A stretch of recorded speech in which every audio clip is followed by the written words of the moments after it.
네, 정부가 가계대출 관리에 나선 뒤 가계부채 증가세 자체는 한풀 꺾였다는 내용 여러 차례 전해드렸습니다. 다만 여전히 소득보다는 대출이 빠르게 늘고 있다는 점이 걸림돌인데요. 60대 이상에서는 이상 징후도 발견돼서 대책 마련이 필요하다는 지적이 나옵니다. 조태현 기자의 보도입니다.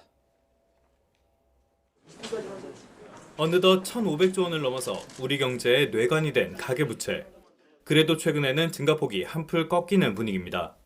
정부의 강력한 대출 규제로 지난 3분기 말 기준 가계부채 증가율은 2004년 2분기 이후 가장 낮은 수준에 머물렀습니다. 다만 이러한 결과를 마냥 반길 수만은 없다는 게 문제입니다. 처분 가능 소득과 비교한 가계부채 비율이 160%의 벽마저 넘어섰기 때문입니다. 가계가 번 소득에서 세금 등을 빼고 실제로 쓸 수 있는 돈보다 빚이 훨씬 빠르게 늘었다는 뜻입니다. 특히 60대 이상 노년층의 가계대출이 심상치 않습니다. 전체 가계부채에서 노년층이 차지하는 비중은 꾸준한 증가세를 이어가는 모습입니다.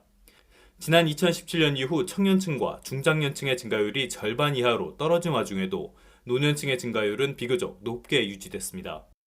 60대 이상 대출의 절반 이상이 상대적으로 금리가 높은 비은행 대출이라는 점도 우려스러운 부분입니다.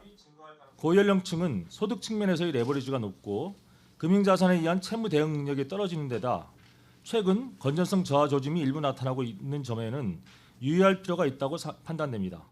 한국은행은 전반적인 금융 시스템이 비교적 안정적이라면서도 저금리 기조 장기화에 따라 부동산과 고위험 자산으로 자금이 쏠릴 수 있다는 점, 그리고 지방을 중심으로 악성 미분양으로 평가받는 준공리 미분양이 늘고 있다는 점 등을 위험 요소로 꼽았습니다. YTN 조태현입니다.